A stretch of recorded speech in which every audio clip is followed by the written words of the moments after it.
Welcome back to Man vs. Meeple, the show where we talk about all things board game related. Today we're going to take a look at a game that is currently on Kickstarter. It's from Pandasaurus Game, from John Gilmore and Brian Lewis, the designers of Dead of Winter and Titans of Industry. It's called Dinosaur Island, and it's definitely a take on Jurassic Park. Yeah, it's definitely got that certain connection to a certain classic film for sure. And a lot of color. Yeah, a lot of color. So I like it. Let's talk about the graphic design, because the graphic design of this is very much like a 1980s retro look to it. And it definitely has that vibe for sure. I think it's a welcome thing in the board game industry. There's so many games, especially when you get to slightly more complicated games with things going on.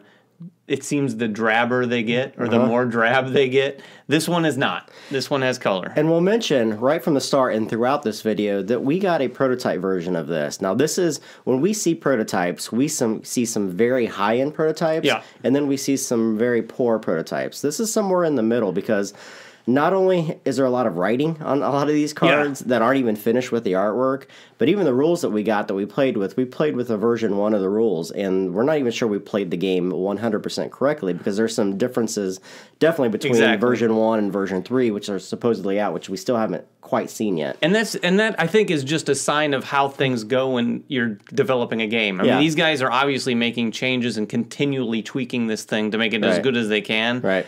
Otherwise, there wouldn't be handwritten stuff on some of these cards. So keep that in mind as you take a look at this. Yeah.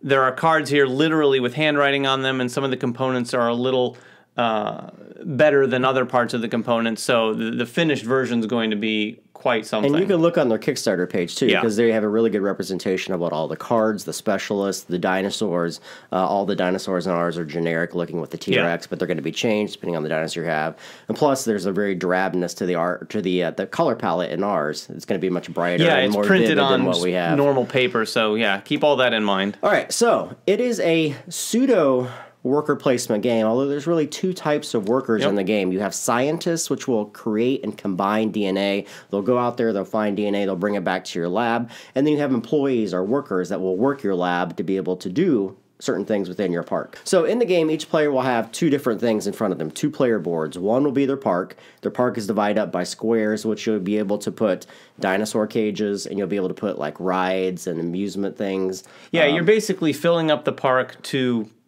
get visitors. Right. And although it looks like a bit of a Tetris-y sort of thing here, it's not a really complicated puzzle going on here. You're really just sort of filling it up. And in fact, in most games, I think you won't fill this up. You know, some people might get there. That's one route to victory, but other people can really build up individual attractions. On the other side, you have your lab, and your lab is broken up into a couple different areas. There's 3 main areas. One is DNA. In the DNA, you have basic DNA, which are 3 different types, and then you have 3 different types of advanced DNA.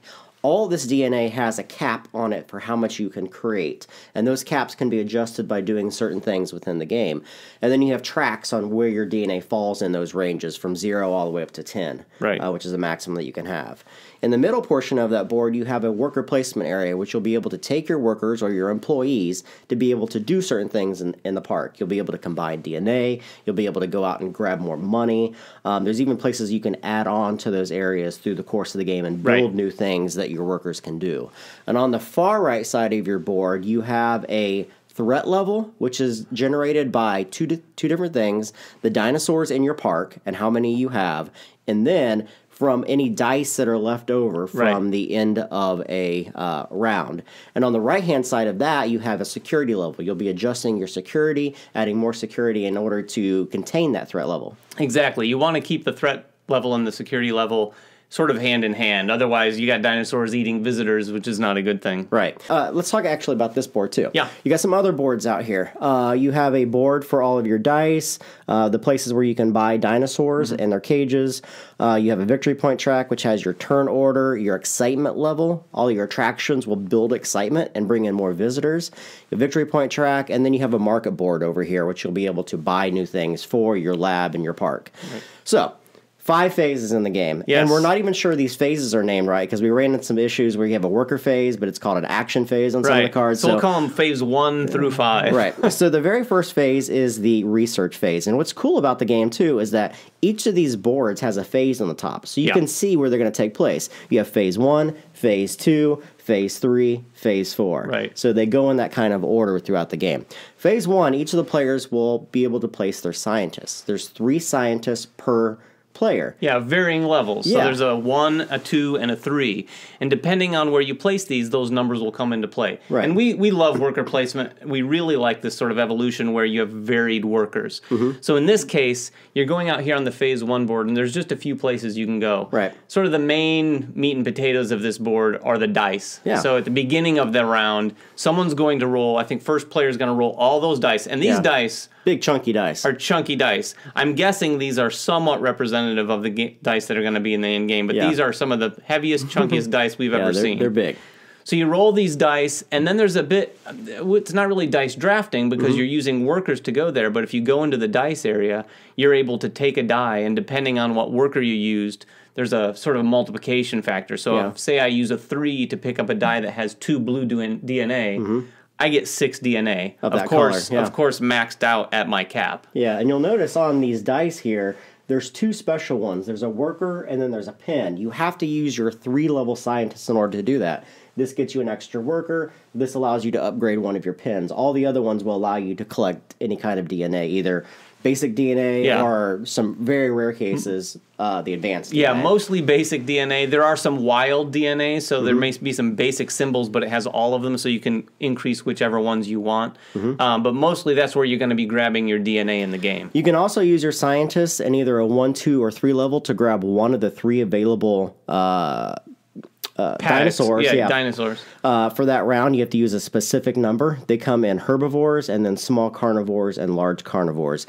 The higher up you go, the more threat they generate, but also the more excitement that they generate and victory points at the end of the game. And there's only 3 of those out. There's stacks there, but once the top one's taken for that round, no one else is taking a small herbivore. You can also place one of your scientists in the cold storage that allows you to increase your maximums depending upon what scientists you use there, or you can pass. You can pull that one of your scientists onto your worker board, which allows you to have more workers for that round. And that is a cool option in this phase because until you get more workers, and sometimes it's hard to get more workers, you can transfer some of your scientists down there to help out. Once all the players have used all 3 of their scientists, you go into the second phase, which is the market phase. Each player in this phase will get 2 actions in turn order. So one player will take an action, go around the board, and that player will then get their second action. On that turn, you're allowed to do a couple different things. You'll notice on the market board here, there's 4 different rows, and each of these rows costs a different amount for what you buy from there. You can buy specialists. Will go off to your side of your board. You can have 3 specialists through the course of the game. They allow you to modify things. They even bring in new employees that will help you work in your laboratory. Yeah. You can buy new upgrades for your lab. And again, those depend upon the row that they're in. They either give you one-time benefits or they allow workers to go to those locations and modify specific things. And then you can buy attractions. The attractions cost whatever it is in the row plus an inherent amount of money that's built into the attraction. And those attractions will give you either excitement levels immediately or they'll allow tourists to come in to do those rides or to go to those areas. Exactly. It's important in this game when there's not dinosaurs available to fill your park with attractions because as the game goes on and you get a lot of excitement, that excitement transfers directly to the number of visitors you have in there. That's right. If you don't have places for the visitors to go, you're not going to score as many points. So those attractions can come into play significantly. A couple other things you can do. There's 2 spots on the board, a $3 spot and a $5 spot that allow you to do very specific upgrades within your laboratory. Those are DNA refinements and dino research. They just give you more abilities for doing those particular actions. You can also pay receive $2 from the bank and wipe out any one card. That's kind of a defensive way to say, I know that person's going to go for that particular attraction. I want to get rid of it and get myself some money in the meantime. And getting some money is not a bad idea either. Not at all. There's also 4 spots on here. You can also pay $2, $3, $4, or $5 to the bank and take the action directly underneath it. And that's lets you do things like get some basic DNA into your pool or get some advanced DNA into your pool. Once each player has had 2 actions, You move on to phase 3, and phase 3 is actually your lab, and this can be done simultaneously. Exactly. This is the nice part of the game, because those things take some time going around the table, but this one, once you get the hang of the game, everyone can do this. And then players are just allowed to use any number of their workers, including any scientists that they brought into their lab, to work their actual lab. And that's things like combining DNA. You're moving your DNA levels up and down to create advanced DNA for you, which will then in turn allow you to create some of the more some of the larger carnivores in the thing. When you do that, you take one of your cubes and you put it into that paddock where that dinosaur would be created. And the cool thing is you need larger paddocks in order to put more dinosaurs in there. Each of these locations starts with a level 1 paddock, and a paddock is a cage, so to speak. You're allowed to place one dinosaur into that area, but they can go up to a level 4 paddock, meaning you can also bring in 4 visitors to visit the 4 dinosaurs, but you're getting more victory points for putting those specific dinosaurs in those locations. And you've got 4 more dinosaurs in your park. Yeah. Increasing your threat level as well. Exactly. So everything you're doing in this game has something to do with each other, and almost everything has sort of a step-by-step graduated process. Yeah. Like Jeremy was saying, you have to increase your paddock size, but you can't go from a 1 to a 4. Yeah. You have to go up gradually. Yeah, yeah. All right, so once you're done with phase 3 and everyone's done with that, you go into actually phase 4. This is when tourists or visitors will come into your theme park. This is cool. You're going to draw from this bag, and in this bag you have tourists and you have hooligans. And there's a different distribution depending upon the number of players. Right. When you pull from this bag, you're going to pull X number of cubes, and the number of cubes is the level of your excitement. Right. And you're going to place those off to the left-hand side of your map. You get money for every patron. That is the good people. They're giving you money to come into your park. And the hooligans, they just come in, elbow their way up and get into the park and don't give you any money. And then you check your threat level compared to your security level. Anything that, any threat that's higher than security will eat that many people, starting with your patrons first. Starting with the patrons. So apparently dinosaurs have taste. You know, they don't want the hooligans. So they'll take the patrons first. And then once that's done, you basically look down and see, you get a victory point for every patron that's in a sort of legal space in your park. Yeah. No points for the hooligans. Yeah, so they'll go to locations where there's spots for them. For instance, if you have a level 1 paddock with 1 dinosaur, there's only 1 spot for a visitor. If you have a level 4, you can put 4 spots. Those will generate you victory points. Hooligans give you no victory points, and they have to be placed before your visitors. So if you draw a large number of hooligans, you won't be getting any victory points for them. Not only that, but I don't think we mentioned, when your patrons get eaten, you also lose a point. So there's points being won and lost in this phase for sure. So once that happens, you're going to rinse and recycle. There's a cleanup phase. The ones that weren't picked on the top row get removed. Everything gets shifted up. Turn order is determined by the person in last place. And then you reverse the turn order in that way. And you play until there's a specific number of objectives that are met. At the start of the game, depending on your game length, and you can have a short game or a long game depending on how many objectives you put out, but it's 1 less than the number of objectives. So if there's 5 objectives, once 4 of them are complete, that triggers the end of the game. And these things are like having so many spots or so many dinosaurs in your park. Yeah, various, you know, using all of your workers all on one turn, reaching a certain number of, an amount of money in 1 round from your patrons, those sorts of things. They also carry with them victory points. Yeah. So not only are they going to trigger the end of the game, but collecting these things are valuable. And I think it's a really big part of the game. I think this game will focus people towards trying to look at those objectives. It's fun building your park, but if you're not focused enough to look at the objectives, you might not win.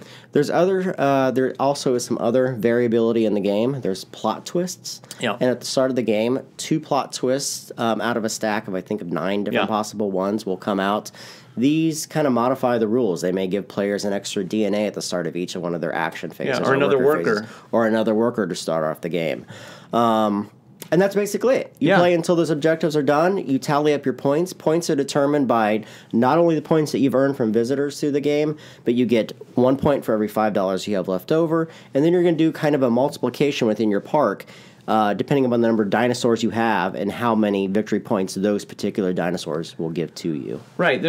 What's nice is there's a few different ways to score your points. I mean, you can have a park that has a couple of large dinosaur pens with 4 dinosaurs in them each, or you can have a bunch of dinosaurs with just 1 dinosaur each, and higher value dinosaurs. Yeah, exactly. So this game is really, really hard for me to review because of the fact that I don't think it's done yet. And we actually got confirmation from the president of the company that the larger carnivores are the ones that we got here aren't exactly done. Right. Because they will actually give you more victory points for some of them because they're really hard to build. Because you have to use some really high-level advanced DNA, which requires you to combine DNA for a couple turns to create. So I don't feel like this is the final version that we got. No, it's not. And we had a lot of fun with this. Yeah. And I think, like I said earlier, it really goes to show when a company continues to tweak things, they're going to do that until they get it just right. And I think they've got a great basis. What we've played is a fantastic basis for a game here, and they've got a lot of good things at play here. It seems like a pretty complicated game. I mean, honestly, once you play, we say this about a lot of games, but once you play around, it's fairly straightforward. And there's multiple different ways to victory, too. The games that we've played, you can either build heavy into your park. Yep. You can go heavy with attractions, which one of the players did. They went really, really heavy with attractions, not as many dinosaurs, which allowed them to get a lot of visitors in their park every turn, which got them early game victory points, but they didn't get so many late game victory points.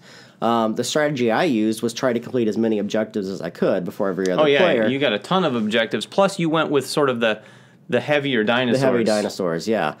Multiple strategies that you can use in the game. Plus, I love the theme. I mean, who doesn't want to play a Jurassic Park style game? And this really is Jurassic Park, the game. Yeah, this definitely feels like one of the, I played those old Roller Coaster Tycoon games on the computer. It feels like that, but with dinosaurs. Yeah. It's on Kickstarter right now, guys. Make sure you guys check it out. Make comments below. If you have any questions for us, we'll try to answer them as best as we can. Follow us on Twitter, like us on Facebook, and everything else that we do here at Man vs. Meeple. And we will come back to this, I hope, when the actual game is finalized. I can't wait to see the final game for sure. I think it's going to look much, much better than what we got to play here. So catch us next time on Man vs. Meeple, guys. Bye-bye.